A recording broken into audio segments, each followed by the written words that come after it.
अभिनंदन, आभार, नमस्कार। मैं शिवम आप सभी का स्वागत करता हूं आपके अपने YouTube चैनल क्रिएट विज़न पे। दोस्तों, परसेंटेज का ये पार्ट 3 है। मैं बहुत लिए वीडियो नहीं बन पा रहा था, तो आज से प्रयास पूरा रहेगा कि आपको वीडियो आगे तक पूरा मिले। तो चलिए शुरू करते हैं अपना सवाल और रिवीजन के साथ शुरू करेंगे। आपको मैंने इसके पहले AB रूल बता दिया था और उसी AB रूल और कुछ अन्य टॉपिक पे सवाल मैंने उठाए हैं। यहाँ पे आप देखिए कि पहला सवाल है कि किसी समांतर चतुर्भुज के आधार में 25% की वृद्धि की गई, जबकि आधार से ऊंचाई में 10% की कमी कर दी गई। उसका क्षेत्रफल में क्या प्रभाव पड़ेगा? तो आप सभी लोग सवाल पढ़ लिए होंगे। क्षेत्रफल बराबर होता है, समांतर चतुर्भुज का क्षेत्रफल बराबर होता है आधार गुणे ऊंचाई। आधार गुणे ऊंचाई इसका होता है। तो यहाँ से आप देखिए आधार गुणे ऊंचाई तो होता है, यहाँ पे आप 1% बढ़ रहा है, 1% हमारा बढ़ रहा है और दूसरा परसेंट हमारा क्या हो रहा है, घट रहा है। तो और चूंकि 2% दिया गया है और इन्हीं दोनों के प्रभाव से पूछा गया है कि क्षेत्रफल पे क्या प्रभाव पड़ेगा, तो जब ऐसा रहे सवाल में तो हम क्या लगा देंगे, AB रूल लगा देंगे। तो AB रूल के लिए आप क्या करेंगे, मैंने आपको उस दिन भी बताया था। AB रूल होता है +-A +-B +-AB बटे में 100। यानी देखिए यहाँ पे A और B क्या है, दिया गया परसेंटेज है। तो यहाँ पे 25% की वृद्धि हो रही है, तो 25% की वृद्धि है तो प्लस का 25 लिख लीजिए। फिर जो है ऊंचाई में 10% की कमी हो रही है तो -10 लगा लीजिए।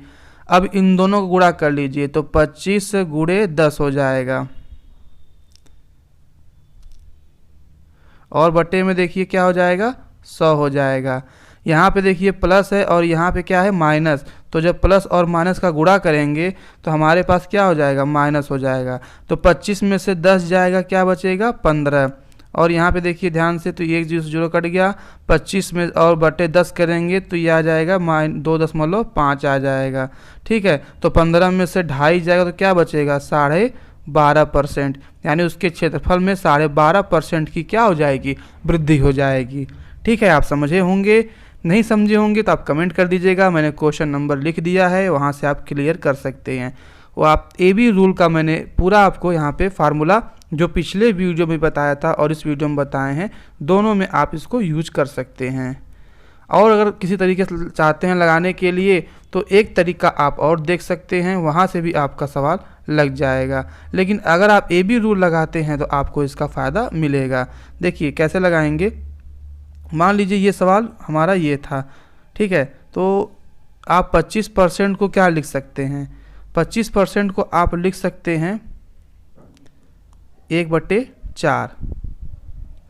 ठीक है, 1/4 लिख सकते हैं। यानी कि पहले उसका क्षेत्रफल 4 था, अरे उसका आधार कितना था, 4। 1 की उसमें वृद्धि होगी, कितनी हो जाएगी, 5 हो जाएगी। अब देखिए उसकी ऊंचाई में 10% की कमी हो रही है, तो 10 को लिख सकते हैं 1/10। तो पहले उसकी ऊंचाई 10 थी, अब 1 कम होके 9 हो गई। इन दोनों का गुणा कर दीजिए। 10 चौक को होता है 40, 5 नवा होता है 45। ये बताइए इस 40, पहले उसका क्षेत्रफल कितना था, 40, अब कितना हो गया, 45। तो कितना का वृद्धि हो रहा है, वृद्धि हो रही है 5 की, किसमें से, 40 में। गुणे क्या कर देंगे, 100। काट दीजिए, 2 दूनी 4, 2 पचे 10, यानी 25/2 बराबर क्या आ जाएगा, 12.5% का वृद्धि आ जाएगा। ठीक है, तो इस तरह भी आप सवाल को लगा सकते हैं। क्वेश्चन नंबर 2 है और यहाँ पे देखिए 2 सवाल है, 2A 2B। एक सवाल ये है, एक घन की भुजा में 10% की वृद्धि हुई तो उसके आयतन में कितने % की वृद्धि होगी। अगला सवाल है कि एक लंबाई चौड़ाई ऊंचाई 10 10 20 घटाई गई तो उसके आयतन में क्या परिवर्तन होगा। तो देखिए जब आपको घन का भुजा दिया है तो घन हमारा देखिए ऐसे होता है, आप लोगों ने घन बनाया होगा, ये हमारा घन हो गया। तो इसका आयतन क्या होता है, जब घन का आयतन होता है तो भुजा गुणे भुजा गुणे भुजा यानी A का क्यूब होता है। तो यानी कि यहाँ पे भुजा कै बार लिखी जाएगी, 3 बार। तो 10 10 10 और तीनों में क्या हो रही है, वृद्धि हो रही है। तो जब आपको 3% दिया रहे और आपको आयतन निकालना रहे, तो हम भी वहाँ पे फिर से हम क्या लगाएंगे, ए बी रूल लगाएंगे। ए बी रूल के लिए क्या करते हैं, पहले इन दोनों को निकाल लीजिए। अच्छा, अगर ए बी रूल नहीं चाहते हैं लगाना तो मैं बता दे रहा हूँ आपको, आप ए बी रूल लगा सकते हैं। पहले 10 और 10 का ए बी रूल निकालिएगा, देखिए कितना ए बी रूल में कितना परसेंटेज आएगा। तो आप निकालेंगे तो आपका 21% आएगा। आप एक बार प्रयास करिएगा, हो सकता है आपका भी इतना ही है। फिर 21 का इस 10 के साथ निकालिएगा, फिर ये जो परसेंटेज आएगा ए बी फार्मूला से वही हमारा क्या हो जाएगा, आंसर हो जाएगा। या अगर आप ए बी रूल नहीं चाहते हैं लगाना तो 10% बराबर देखिए होता है, देखिए 10% बराबर होता है 1/10, यानी कि पहले 10 था, वृद्धि होकर कितनी हो गई 11। तो इसको कै बार लिख लेंगे, 3 बार लिख लेंगे, क्योंकि 10 × 10 × 10 ये भुजा का 3 बार होता है। इनका आपस में गुणा कर लीजिए, तो पहले 1000 उसका आयतन था, अब कितना हो गया 1331। 11 × 11 × 11 करेंगे 3 बार, तो आप कितना आएगा 1331 आएगा। यहाँ पे गुणा करेंगे तो कितना आएगा 1000। अब इसका अंतर निकालिए, अंतर निकालेंगे 331। 331 की वृद्धि हो रही है 1000 में, 1000 नीचे हो गया, गुणे क्या कर देंगे 100। इसको आप सॉल्व करेंगे, आपका 33.1% आएगा। आपका इस तरह भी आएगा और ए बी फार्मूले से भी आएगा। आपको जो आसान लगे उस तरीके से आप करिए, आपका सवाल लग जाएगा।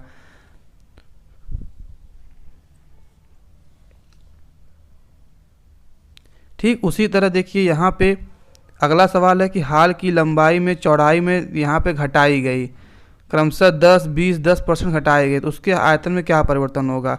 तो देखिए 10% को लिख सकते हैं 1/10, 20% को आप लिख सकते हैं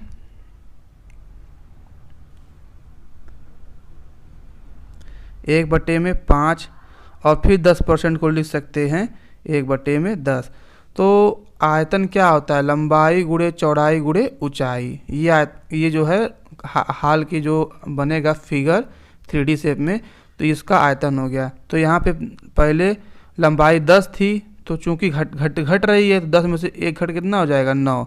यहाँ से 5 में से 1 घट के 4, यहाँ भी 10 में से घट के 9। अब इसका आपस में गुणा कर लीजिए, इन तीनों गुणा करेंगे तो 10 × 5 = 50, 50 दाम में 500। यहाँ पे गुणा कर लीजिए 9 × 9 = 81 और 81 चौक को 4 × 1 = 4, 8 चौक को 32। तो यहाँ से इन दोनों का डिफरेंस निकाल के बटे 500 कर देंगे, आपका आंसर आ जाएगा। या तो आप जो है ए बी फार्मूले से भी निकाल सकते हैं, आपको जैसा सूटेबल लगे आप उस तरह करिए। मैं तो जिसमें भी आराम रहे आपको, जैसे 10 और 20 का यहाँ पे आप निकालेंगे तो -10, -20 और प्लस का 200/100 काटेंगे, -20 में से ये आ जाएगा -28। ठीक, -28 आ गया, तो -28 के साथ फिर ये 10 के साथ अगर आप करेंगे तो -28 - 10 और इन दोनों गुणा कर लीजिए, 28 × 10/100। यहाँ पे माइनस माइनस प्लस हो जाएगा, ये चीज़ यहाँ पे ध्यान देना है। तो -28 और -10 ये हो जाएगा -38 और यहाँ से काटेंगे तो ये प्लस में 2.8 आएगा। तो -38 और प्लस 2.8 को सॉल्व करेंगे तो आपका कितना आंसर आएगा 35.2% माइनस में आएगा, कमी आएगी, यानी उसका आयतन क्या हो जाएगा, कम हो जाएगा। ठीक है, उसका आयतन कम हो जाएगा। नंबर 3 देखिए, एक नगर की जनसंख्या 10% की दर से बढ़ रही है, तो वर्तमान की जनसंख्या अगर 1 लाख है तो 3 वर्ष बाद जनसंख्या क्या होगी। तो इसका आप लोगों ने एक फार्मूला पढ़ा होगा कि ए बराबर होता है P कोष्टक में 1 + R/100 की पावर n। आप लोगों ने ये पढ़ा होगा फार्मूला, तो इस फार्मूले से भी आप लगा सकते हैं।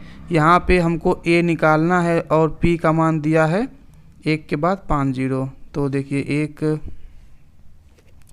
0 0 0 0 0 और यहाँ पे 1 + R का मान दिया है 10/100 और टाइम कितना दिया है ऊपर, टाइम को ऊपर लिख लेते हैं। तो 0 0 काट दीजिए तो ये आपका आ जाएगा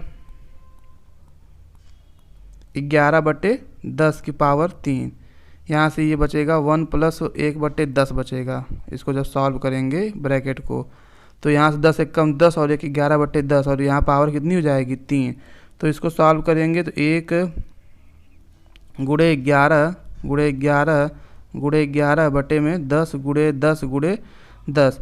तो इसको आप काटेंगे 3 0, तो यहाँ से 3 0 कट गया, और इसका गुणा करेंगे 11 × 11 121, 121 × 11 कितना होता है 1331, यहाँ पे 00। तो इसका आंसर क्या आ जाएगा 1,33,100। यानी कि 3 वर्ष बाद जनसंख्या कितनी हो जाएगी 1,33,100 हो जाएगी। ये तो इस फार्मूले से आप लगा सकते हैं। अगर आपको फार्मूला नहीं लगाना है तब 10% दिया है, 10% मतलब क्या होता है, देखिए 10% मतलब होता है 1/10 होता है। यहाँ पे ध्यान से देखिएगा 10 है, 10 में 1 की वृद्धि हो कितना हो जाएगा 11 हो जाएगा। 10 में 1 बढ़ रहा है 11 हो जाएगा। तो ये कै साल में 3 साल में करना है ना, तो इसका पावर 3 कर दीजिए, इसका पावर 3 कर दीजिए। तो 10 का पावर 3 करेंगे तो कितना हो जाएगा 1000 हो जाएगा, और 11 का पावर करेंगे तो 1331 हो जाएगा। ये हमारा अभी परसेंट में चल रहा है। अब क्या करेंगे 1000 जो लिखा गया है, इसी 1000 को इस वर्तमान जनसंख्या के बराबर कर देंगे। तो ये बताइए वर्तमान जनसंख्या कितनी दी गई है 1 लाख दी गई है। तो 1000 का मान 1 लाख है, यानी कि यहाँ पे गुणे 100 किया गया है, तभी तो ये 1 लाख आया। तो ठीक उसी तरह यहाँ भी हम क्या कर देंगे 100 का गुणा कर देंगे, तो 1331 और क्या लगा देंगे 00। तो आपका आंसर कितना आ जाएगा, सेम वही आंसर आ जाएगा। मैंने क्या किया है 10% को 1/10 लिख दिया है, और देखिए यहाँ पे जनसंख्या बढ़ रही है, तो 10 से कितना हो जाएगा 10 से बढ़ के कितना हो जाएगा 11, और चूंकि 3 साल बाद पूछा है तो पावर क्या कर देंगे 3 कर देंगे, और इसको सॉल्व कर दिया है। क्वेश्चन नंबर 4 भी आप उसी तरीके से लगा सकते हैं, चाहे तो आप फार्मूला से लगा सकते हैं, या फिर आपको परसेंटेज से लगाना रहे तो आप परसेंट से लगा सकते हैं। परसेंट से लगाने के लिए देखिए क्या करेंगे, यहाँ पे 4% दिया है, तो सबसे पहले हम 4% को लिख लेंगे। तो 4% देखिए बराबर होता है 4/100 बराबर 1/25। चूँकि यहाँ पे भी वृद्धि हो रही है, तो ये 25 से कितना हो जाएगा 26। और देखिए 2 वर्ष पूर्व पूछा है, थोड़ा सा यहाँ पे सवाल बदल दिया है, लेकिन हम सब वही प्रोसेस करेंगे। 2 वर्ष पूर्व पूछा है तो हम पहले यहाँ पे स्क्वायर कर देंगे, तो 25 का स्क्वायर करेंगे 625, और 26 का स्क्वायर करेंगे तो देखिए 26 × 26 कर लीजिए, या फिर क्या करिए एक तरीका और है, यहाँ पे स्क्वायर लिखिए। क्या करेंगे ये इकाई अंक 6 देख रहे हैं, तो 6 का स्क्वायर करें कितना होगा 36 होगा। इस 36 का 6 लिख लीजिए, हासिल में 3 लगा लीजिए। अब इन दोनों गुणा करिए, 6 दूनी 12, 12 दूनी यहाँ से इसका पावर गुणा करिए, 12 दूनी 24। मैंने क्या बताया कि 6 दूनी 12, 12 दूनी 24, 24 में हासिल जोड़ दीजिए, 24 और 3 कितना होगा 27। अब फिर इस वाले का वर्ग करिए, 2 दूनी 4, 4 और 2 कितना हो जाएगा 6, 676। ये आप जितना तेज़ी से प्रैक्टिस करेंगे आपका भी उतना तेज़ी से लग जाएगा, इसमें कोई घबराने वाली बात नहीं है। अब यहाँ पे सवाल समझिए, सवाल है कि मोहन की आबादी इस समय 6760 है, तो आपसे 2 वर्ष पूर्व की पूछा है। तो बहुत लोग जब पढ़ते हैं पूर्व में तो इस फार्मूले में लगा देते हैं माइनस, तो यहाँ लगेगा नहीं माइनस। यहाँ पे चूँकि जब वृद्धि हो रही है, जनसंख्या बढ़ रही है, तो इस फार्मूले में माइनस नहीं लगाएंगे, यही आप लोग गलती करके आते हैं। यहाँ पे आपसे वर्तमान का दे के पूर्व का पूछा है, यानी कि ये देखिए 676 का मान दिया गया है और इससे पहले पूछा है। कैसे आप समझेंगे, यहाँ पे आप देखिए ना कि ये 25 है, 25 से बढ़ के 26 हो रहा है, तो लेकिन सवाल में क्या दिया, इस 26 का मान दिया है, 26 का मान दे के आपसे 25 का मान पूछा है। तो 676 बराबर दिया है 6760, तो यहाँ पे देखिए गुणे 10 हो रहा है, तो हम यहाँ पे भी क्या कर देंगे गुणे 10 कर देंगे, तो 6250 इसका क्या हो जाएगा आंसर। तो ये 4% के हिसाब से देखिए 2 साल बाद जब इसका निकालेंगे तो कितना आएगा, 6760 ही आएगा। यहाँ पे सवाल थोड़ा सा बदल दिया था, लेकिन कॉन्सेप्ट हम वही लगाएंगे, इस चीज़ को ध्यान दीजिएगा। क्वेश्चन नंबर 5 है कि एक संख्या का 80% दूसरी संख्या के 50% के बराबर है। दूसरी संख्या पहली संख्या का x% हो तो x का मान बताइए। तो मान लीजिए एक संख्या का x% यही लिखा है, तो a कोई संख्या हो गई, का माने गुणा, 80 माने 80 और परसेंट, ये किसके बराबर है, b के। यहाँ देखिए लिखा है दूसरी संख्या के माने गुणा, और यहाँ पे लिखा है 50%। ये दोनों देखिए आपस में क्या हैं, बराबर हैं। तो यहाँ से ये परसेंट कट गया, 0 से 0 कट गया, यानी कि 8a बराबर क्या हो जाएगा, 5b हो जाएगा। 8a बराबर 5b। अब कर रहा है दूसरी संख्या पहली संख्या का x% है, तो पहली संख्या का x% है। देखिए दूसरी संख्या पहली संख्या का x% है, तो x का मान बताइए। तो हमको x का मान बताना है, तो x% बराबर क्या हो जाएगा, b बटे में a हो जाएगा। तो यहाँ से हमको b बटे a का मान देखिए यहाँ से मिल जाएगा। कैसे, यहाँ पे b बटे a क्या हो जाएगा, यहाँ से b को रोके रहेंगे तो ये 5 कहाँ जाएगा, इधर 8 के नीचे, और a इधर आ जाएगा नीचे। तो b बटे a बराबर हो जाएगा 8 बटे में 5, गुणे क्या लगा देंगे, 100। तो काट दीजिए, 5 दूनी 10, 8 दूनी 16, यानी 160 आपका आंसर आ जाएगा। तो इस तरह भी आप इसको लगा सकते हैं। ठीक है, क्वेश्चन नंबर 6 देख लीजिए। ये चारों सवाल हैं। आपको मैंने जो टेबल बताया था आप उससे भी लगा सकते हैं, जो फार्मूला बताया था पिछले वीडियो में आप उससे भी लगा सकते हैं। और टेबल अगर आप उन लोगों ने नहीं देखा हो तो आप टेबल देख लीजिएगा, लिखे होंगे बहुत से लोगों ने कॉपी में। आप इसका एक सवाल पढ़िए और तुरंत उसका उत्तर लगाइए। चाय के मूल्य में 20% की बढ़ोतरी हो जाए तो कितने % की कमी हो जाए। तो मैंने बताया था कि 20% के जो नीचे होगा वो 16 सही 2/3% होगा। चाहे तो अपने आप कॉपी में भी देख सकते हैं, 16 सही 2/3% इसका आंसर हो गया। ठीक है, या फिर मैंने बताया था कि 20% को आप लिख सकते हैं 1/5, और 5 से बढ़ के कितना हो रहा है, 6, तो 1/6 गुणे 100 कर दीजिए। उस तरह भी आपका आंसर कितना आ जाएगा, 16 सही 2/3% ही आपका उत्तर निकल के आ जाएगा। तो इस तरह भी आप इसको लगा सकते हैं, या जो मैंने फार्मूला बताया था आप वहाँ से भी लगा सकते हैं। क्वेश्चन नंबर 7 देखिए कि तेल का दाम 25% बढ़ गया तो कितना कमी करना पड़े। तो 25 से छोटा क्या लिखा था, 20। आपने लोगों ने जो टेबल मैंने पिछले वीडियो में बताया था कि उसको बना लीजिएगा, लिख लीजिएगा। 10, 20, 25% का था, मैंने एक क्रम से बनाया था। उसमें आप देखेंगे कि 25% से पूछा गया कितने कमी करनी चाहिए। तो कमी करने के लिए हम नीचे जाएंगे, तो 25 के नीचे क्या था, 20% था। 20 के नीचे क्या था, 16 सही 2/3% था। तो इस तरह आप देखेंगे तो आपको टेबल समझ में आ जाएगा। तो हमको या तो फिर इसको आप सॉल्व करिए, सॉल्व करके भी आपका उत्तर क्या आएगा, वही आएगा। इसको मैंने पूरा आपको पिछले वीडियो में बताया है, यहाँ पे केवल और केवल प्रैक्टिस करवा रहे हैं। अब देखिए, ये देखिए सवाल अगर आपका है कि 30% अधिक है तो कितने % की कमी की जाए। तो 30% की अधिक है तो 30% को लिख सकते हैं 3/10। तो ये बताइए 10 से कितना हो जाएगा, 13 तो हो जाएगा, 10 से 13 हो जाएगा। तो अब 3/13, 3/13 गुणे 100, 3/13 गुणे 100। तो ध्यान से देखिए यहाँ पे, इसको सॉल्व करने से अच्छा जिसके हर में 13 रहे वही हमारा ऑप्शन क्या हो जाएगा, सही हो जाएगा। ऑप्शन नंबर डी सही हो जाएगा। इस तरह भी आप लगा सकते हैं। या मान लीजिए कि अगला सवाल है 25% अधिक थे तो कितना % कम होगा। तो 25 से छोटा क्या होगा, 20%, हमारा क्या हो जाएगा, आंसर हो जाएगा। तो इस तरह आप बिना पेन उठाए केवल थोड़ा सा दिमाग लगा के आप सवाल को तुरंत कर सकते हैं।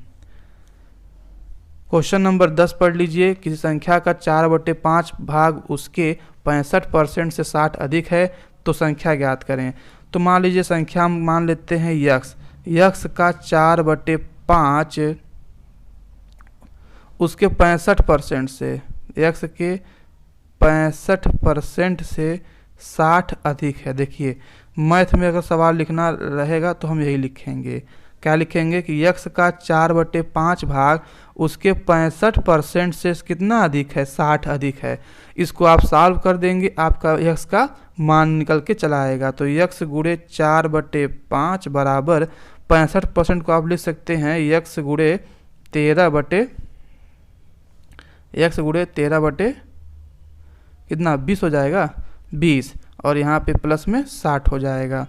तो इसको सॉल्व कर लीजिए, 4x/5 माइनस ये इधर आ जाएगा 13x/20 बराबर में 60। एलसीएम लेंगे 20 होगा, 5 चौक को 20, 16x माइनस 13x हो जाएगा बराबर 60। तो 16 में से 13 जाएगा, 3x/20 बराबर किसके हो जाएगा, 60 के। तो 3 से 3 दूनी 6 और x बराबर कितना आ जाएगा आपका 400 आ जाएगा। कैलकुलेशन आप करेंगे, आपका आंसर तो निकल आएगा। समझ में नहीं आया है, आप देख सकते हैं यहाँ पे 3x बराबर लिख सकते हैं 60 गुणे में 20, और यहाँ से x बराबर 60 गुणे 20/3, तो काटेंगे कितना आ जाएगा, 20 गुणे 20 बराबर 400 आपका आंसर चला आएगा। तो इस तरह भी आप इसको लगा सकते हैं। अगला संख्या क्वेश्चन है कि संख्या का 3/7 भाग उसके 40% से 12 अधिक है, तो संख्या का 60% कितना होगा। तो संख्या का 3/7 भाग यानी कि x गुणे 3/7 उसके 40% से, यानी तो x के 40/100 से कितना अधिक है, 12 अधिक है। तो यहाँ पे इसको भी सॉल्व कर लीजिए, 3x/7 बराबर 2x/5 प्लस में 12। तो इसको आप सॉल्व कर लेंगे, आपका आंसर निकल आएगा। ध्यान दीजिएगा, यहाँ पे जो संख्या आएगी उसका हमको फिर क्या निकालना पड़ेगा, 60% का मान निकालना पड़ेगा। जिसका ये सवाल नहीं आएगा कमेंट कर दीजिएगा क्वेश्चन नंबर 11 आंसर नहीं आया, मैं आपको फिर से नेक्स्ट वीडियो में बता दूंगा। क्वेश्चन नंबर 12, इस टाइप के सवाल आपको एग्जाम में मिलते हैं और आप अक्सर इनको गलत करके ही आते हैं। इसको लगाने के लिए आप परेशान रहते हैं पर इसका उत्तर आप नहीं निकाल पाते हैं। देखिए सवाल को पढ़ लीजिए, कोई परीक्षा में राम 30% अंक प्राप्त करता है, 30% अंक प्राप्त करता है, फिर भी वो 30 अंकों से फेल हो जाता है। मतलब कि 30% नंबर पा रहा है, फिर भी वो 30 नंबर से फेल हो जा रहा है। जबकि श्याम जो है 35% नंबर पा रहा है और वो 80 अंकों से फेल हो जा रहा है। तो यहाँ पे आप एक चीज़ समझ लीजिए कि जब दोनों लड़के फेल हों या दोनों लड़के पास हो जाएं, तो हम क्या करेंगे, इनका अंतर लेंगे। यहाँ पे क्या लेंगे, अंतर। यहाँ भी हम क्या लेंगे, अंतर। तो देखिए 30 और 35 का अंतर कितना होगा, 5 होगा, 5%। तो यहाँ भी 30 और 80 का अंतर कितना हो जाएगा, 50। कितना हो जाएगा, 50। तो देखिए पूर्णांक परसेंट हमेशा 100 का होता है। कितने का होता है, 100 का होता है। तो ठीक उसी तरह जब 100 का होता है तो 5% का मान अगर 100 है तो ये बताइए 100% का मान कितना हो जाएगा। तो 5 से 100 में करने के लिए 20 से गुणा करना पड़ेगा। तो यहाँ भी हम क्या कर देंगे, 20 से गुणा, तो हमारा पूर्णांक कितना आ जाएगा, 1000 हमारा पूर्णांक आ जाएगा। मैंने क्या बताया कि जब दोनों लोग पास हों या दोनों लोग फेल हों, दोनों लोग होना चाहिए, तो हम इन दोनों का अंतर लेते हैं और इस वाले का भी अंतर लेंगे। दोनों का अंतर, अगर एक पास होता कुछ नंबर से, दूसरा फेल होता, तो इन दोनों को जोड़ देते हैं। पर यहाँ दोनों फेल हो रहे हैं तो हम इसलिए यहाँ पे 30 और 80 का अंतर क्या लेंगे, 50। और यहाँ पे 30 और 35 का अंतर कितना हो जाएगा, 5। तो 5% का मान 50 है, तो 100% का मान कितना हो जाएगा, 1000। जैसे कि अगला सवाल है कि एक परीक्षा में उत्तीर्ण होने के लिए 35% अंक लेने होते हैं, यानी कि कट ऑफ में कितना चाहिए, 35% नंबर चाहिए। और अभ्यर्थी को 40 अंक मिला, जो कैंडिडेट है वो बेचारा 40 नंबर पाता है, लेकिन फिर भी वह 30 नंबर से उत्तीर्ण हो गया, यानी कि उसको 30 नंबर और मिला होता तो वो कट ऑफ क्या हो गया होता, क्लियर कर गया होता, क्योंकि 35% पर ही वो पास होगा। तो ये बताइए कि ये जो 35% का मान आप क्या बता सकते हैं कितना होगा। पूछा है परीक्षा के अधिकतम अंक कितने हैं, यानी पूर्णांक पूछा है आपसे। तो ये बताइए 40 नंबर तो पाया है, उसको 30 नंबर और चाहिए, यानी कि 70 नंबर उसके पास रहता तो वो 35% के बराबर होता है। समझ में आया? तो देखिए 35% बराबर हो जाएगा 70, तो 1% बराबर 2 के, तो 100% हमारा टोटल एग्जाम होता है, तो उसका पूर्णांक कितना हो जाएगा? 200 नंबर पूर्णांक हो जाएगा। समझ गए होंगे आप। ठीक उसी तरह अगला सवाल है, इसको आप अपने से प्रयास करिएगा कि परीक्षा में कट ऑफ कितना दिया है? 40% दिया है, और जो कैंडिडेट है 185 अंक प्राप्त करता है और फिर भी वह 15 अंकों से अनुत्तीर्ण रहता है, तो इसका पूर्णांक बताइए। इस सवाल को आप लगाएंगे, आंसर नहीं आएगा तो आप मुझको कमेंट कर दीजिएगा, मैं आपको आंसर बता दूंगा। यहाँ से उम्मीद है पूरा आपको वीडियो लगातार मिले, आप वीडियो को देखिए, दूसरों को शेयर भी कर दीजिए, जिनको भी मैथ में प्रॉब्लम है आप यहाँ से देख और सीख सकते हैं। तुलसीराम का वेतन कश्यप के वेतन से 20% अधिक है, तो देखिए 20% का मान होता है 1/5। अब यहाँ पे किसका अधिक है इसको पढ़ने समझ लीजिए, आपका सवाल लग जाएगा। कह रहा है तुलसीराम का वेतन कश्यप के वेतन से अधिक है, तो यहाँ पे 20% 5 है, अधिक है तो 5 से कितना हो जाएगा? 6 हो जाएगा, क्योंकि इस एक की ही वृद्धि होगी। अब समझ में ये नहीं आएगा कि ये तुलसी हैं कि ये कश्यप हैं, या ये कश्यप हैं या ये तुलसी हैं। इन दोनों में से आप क्लियर कर लेंगे, आपका सवाल लग जाएगा। फिर पढ़ लीजिए कि तुलसीराम का वेतन कश्यप के वेतन से अधिक है, यानी कि जो अधिक वाला है वो कौन है? तुलसी, और जो कम वाला है वो कश्यप। तो यहाँ पे इसको आप अपने हिसाब से अच्छे से लिख लीजिए। तो सवाल को लिख लीजिए कि जो तुलसीराम हैं वो 6 होंगे और कश्यप कितने होंगे? 5 होंगे। कह रहा है कि तुलसीराम की बचत 720 है, जो उसके वेतन का 4% है, तो तुलसीराम का वेतन कितना है? 6 यक्स मान लीजिए, तो 6 यक्स का 4% कितने के बराबर है? 720 के बराबर है। तो कश्यप का वेतन पूछा है, तो पहले हम तुलसीराम का वेतन निकाल लेते हैं। तो तुलसीराम का वेतन निकाल लीजिए, 6x का 4%, इसको आप जितना जल्दी से सॉल्व कर सकते हैं सॉल्व कर लीजिए। परसेंट हटाने के लिए 100 से डिवाइड करते हैं, बराबर 720 के। तो देखिए 6 से काट दीजिए, या फिर यहाँ से x बराबर हो जाएगा 720 गुणे 100 बटे में 6 गुणे 4। देखिए काटिए, 6 चौक को 24, 24 तिहाई 72, 24 तिहाई 72, यानी कि 3 के बाद 1 2 3 0, 3000 x का मान आ गया। तो जब x का मान 3000 आ गया तो यहाँ पे अपने मन से आप x लगा सकते हैं, या नहीं भी लगाएंगे कोई दिक्कत नहीं है। कश्यप का वेतन कितना है? 5x है, तो यहाँ पे हम क्या करेंगे? 5 से गुणा कर देंगे, तो गुणे 5 करेंगे जब आप, तो 3000 गुणे 5 करेंगे कितना आ जाएगा? 15000 आपका क्या आ जाएगा? आंसर आ जाएगा। ठीक है, तो ये सवाल ऐसे सिंपल पूछा था, आप इसको देख सकते हैं, अच्छा सवाल था, आपको भी मिल सकता है एग्जाम में। अगला सवाल देखिए, किसी विद्यार्थी को राशि का 3.5% ज्ञात करने के लिए कहा गया, उसने त्रुटिवश उस राशि का 5.5% ज्ञात किया, तो सही उत्तर क्या है? तो इसको लगाने के लिए आप क्या करेंगे? सवाल को पढ़िए एक बार कि किसी विद्यार्थी को राशि का 3.5% ज्ञात करने के लिए कहा गया था, लेकिन वह त्रुटिवश 5.5% ज्ञात करता है, यानी जो राशि थी उसका 5.5% जो है ज्ञात करने पे उसको कितना मिला? 220 मिला। यही लिखा है ना कि उस राशि का 5.5% ज्ञात किया जो कि 220 था। तो सबसे पहले x का मान निकाल लीजिए। तो जब हम x का मान निकालेंगे तो x गुणे 5 दूनी 10, 11/2% करेंगे, बराबर किसके करेंगे? 220 के करेंगे। तो x बराबर क्या हो जाएगा? 220।